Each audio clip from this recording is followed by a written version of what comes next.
Léopold Lelay, également connu sous le nom de Léo Lelay, est un peintre que toutes les Arlésiennes qui portent le costume traditionnel connaissent. Et comme la plupart des gens, lorsque l'on me pose la question « Tu connais Léo Lelay ?» Je réponds « Oui, c'est le peintre des Arlésiennes. » Mais Léo Lelay n'est pas seulement le peintre des Arlésiennes. Léo Lelay est un peintre originaire de la Mayenne. Ses ancêtres étaient des notaires, des journaliers, des militaires, mais surtout des enseignants. Jusqu'à son père, directeur de l'école de Chemazé. C'est dans cette école que le petit Léo est né en 1872. Il a grandi dans une famille qui valorisait l'art et la culture générale. On ne le sait pas, mais je pense qu'il a toujours eu le dessin dans la tête. Et son père, qui était enseignant, ne l'a jamais empêché et l'a poussé dans cette voie.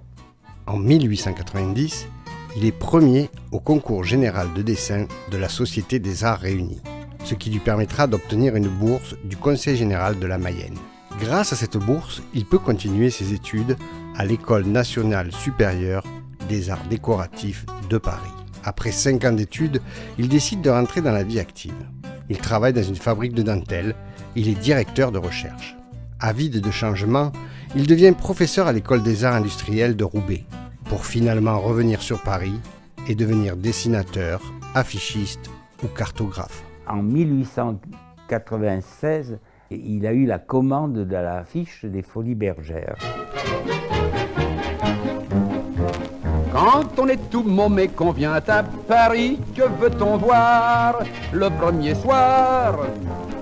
Avant l'opéra, les musées, les Tuileries, que veut-on voir rempli d'espoir? Un jour, en 1900, il va visiter l'exposition universelle. Il rencontre un de ses amis des Beaux-Arts, le comte de Luppé à Paris, qui lui dit « Tu devrais venir visiter Arles, tu verras le ciel de la Grèce et les couleurs de Van Gogh. »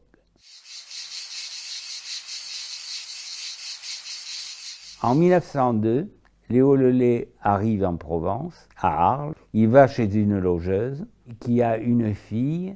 Il tombe amoureux de cette fille. Il épouse en 1903. Il a eu 2 filles, Mireille et Yvonne. Yvonne, c'était la plus jeune. Je l'ai connue. Mireille, je ne l'ai pas connue. Une de ses filles a eu 2 fils. Ses petits-fils ont été très proches du grand-père.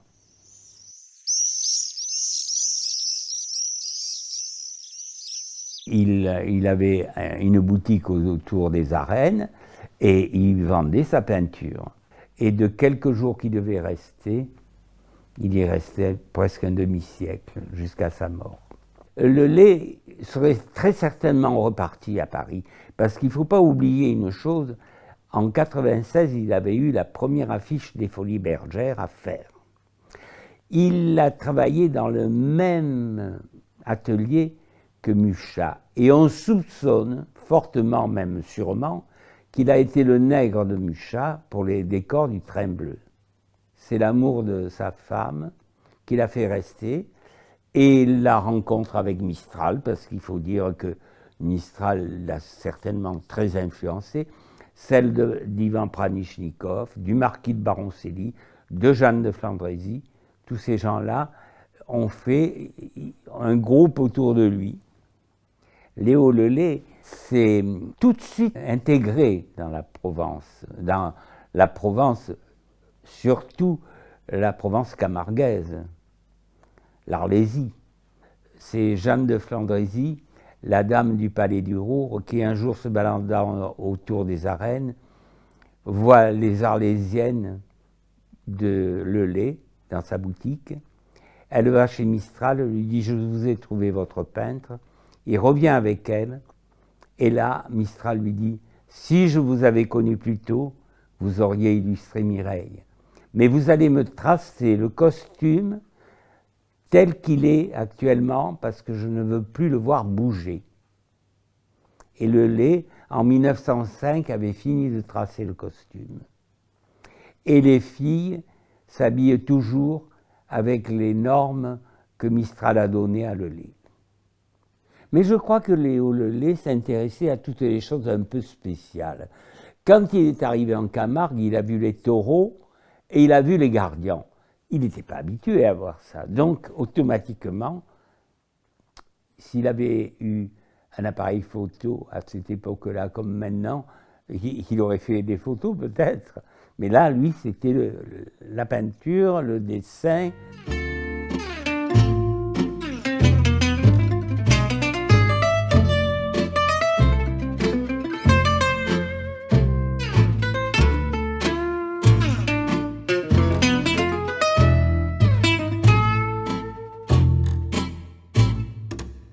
Les gitans, ça l'a intrigué, ces gens qui venaient au Sainte-Marie de la Mer pour le pèlerinage. Et il est arrivé à rentrer dans le milieu gitan. Je n'ai pas de connaissance à ce qu'il ait été refusé.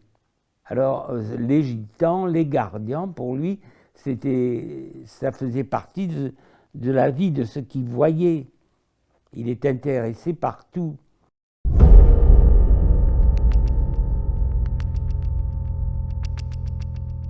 En 1915, il est mobilisé pour partir au front de la Première Guerre mondiale.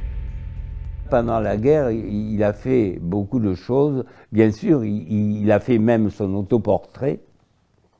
Il a fait beaucoup de portraits de personnes célèbres, mais un petit peu ironiquement, hein, parce qu'il était un peu contre la guerre.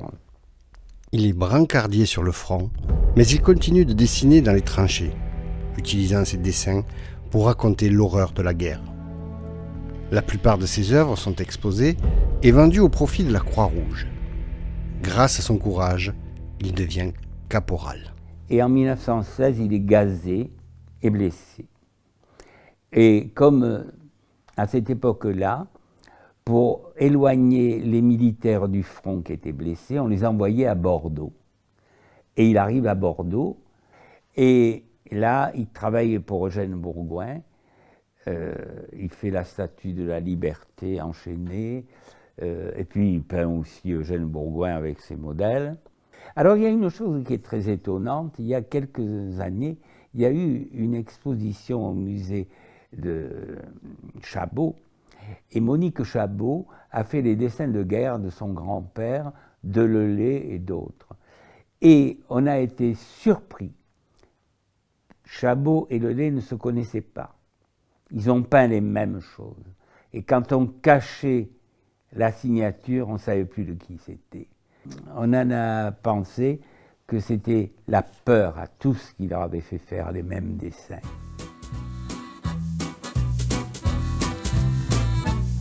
En 1919, Léo Lelay redescend dans le sud de la France, à Fontvieille, où l'attendaient sa femme et ses 2 filles.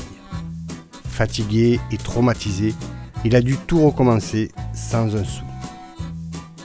Mais sa détermination à continuer son art a finalement porté ses fruits. Entouré de ses proches, il a réussi à redémarrer sa vie et sa carrière.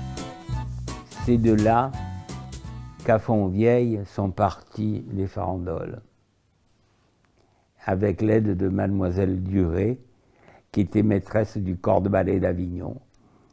Et toutes ces Arlésiennes qu'on voit danser en blanc, ce sont des Avignonnaises.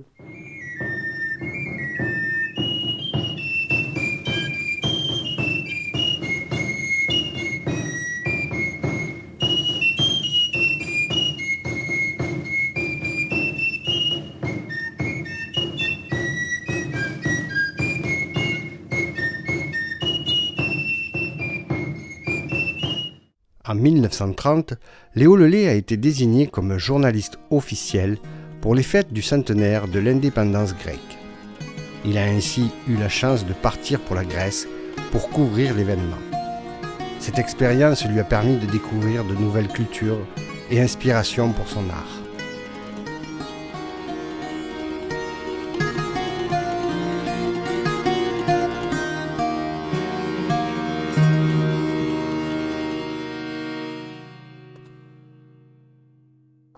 Un jour, dans les années 30, il se baladait avec Jeanne de Flandrésie dans les collines de Fontvieille. Et Jeanne de Flandrésie lui dit « Pourquoi les 4 moulins ne seraient pas en état ?» Ils sont allés voir tous les propriétaires Et aucun n'a accepté de remettre le moulin en marche, sauf le maire de Fontvieille, qui en avait un. Quand il a été remis en état, il y a eu l'inauguration en 1935 du moulin d'Alphonse Daudet. Et la fortune de Fontvieille, ils la doivent à Léo Lelay et à Jeanne de Flandrésie. Ses amis de Laval proposent à Lelay en 1937 une grande exposition. Mais en 1942, le malheur frappe à sa porte. Il assiste à la disparition de sa bien-aimée, ainsi qu'un grand nombre de ses proches. Malgré la douleur, Léo ne se laisse pas abattre et continue de pratiquer son art.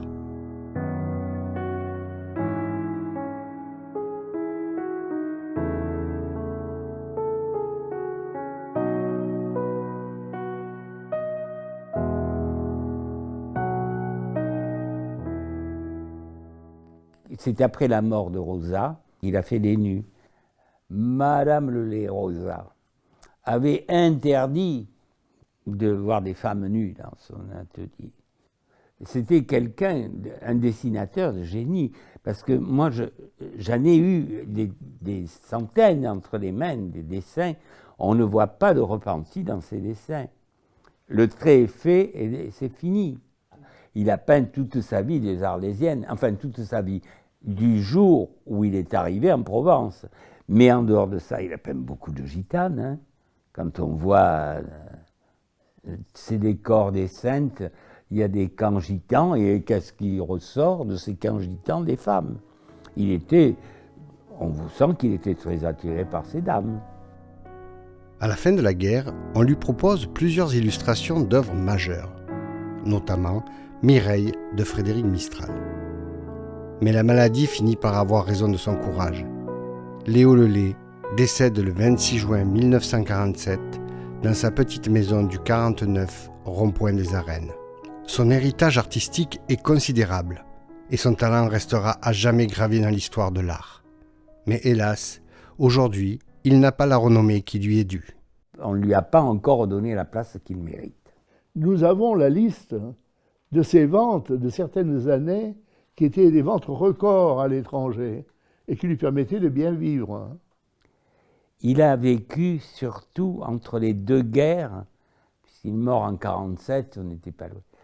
Et il ne faut pas oublier qu'entre les deux guerres, on a interdit de parler les langues régionales. Et il y avait un profond mépris pour les provinces. On était très parisianisés entre les deux guerres. Et je pense que le fait que Lelay se soit très, très infiltré dans la Provence, les Arlésiennes, les Gitans, ça a peut-être contribué. Mais dire pourquoi, pourtant c'est un dessinateur de génie. Il donnait tout à tout le monde. Il a été professeur de dessin à Arles gratuitement. C'était un homme qui a fait beaucoup de choses sans en tirer un grand profit pour lui. Il est mort aussi pauvre qu'il est né. Il était venu à Arles pour quelques jours et il y est resté un demi-siècle. Il y est toujours, puisque sa tombe est au cimetière d'Arles, où beaucoup de gens viennent se recueillir sur sa tombe encore de nos jours. On dit qu'à lui tout seul, il a fait plus et mieux que pour la Provence et la culture provençale que tous les offices de tourisme réunis. C'était un bel hommage. Et tout le monde était d'accord pour dire que Lelay avait la beauté pour reine, le travail pour Dieu et le talent pour maître. C'est le résumé de toute sa vie et de son œuvre. Lorsque les dames de l'association Les Découparelles de Veloux m'ont informé de leur désir de monter une exposition autour de Léo Lelay, j'ai saisi l'occasion de faire un film. En lisant sa biographie ainsi que quelques ouvrages de M. Gay, je me suis rendu compte que Léo Lelay était un grand artiste curieux, passionné et généreux. Cela a déclenché en moi l'envie de travailler sur l'écriture d'un long métrage. Un documentaire fiction en plusieurs épisodes qui retracerait la vie et l'œuvre de Léo Lelay. Un travail qui s'étalera sur plusieurs mois, voire plusieurs années. Si vous voulez me soutenir dans cette grande aventure, n'hésitez pas à me contacter sur mon mail fbonnet13@gmail.com. Merci à toutes et tous et à très bientôt.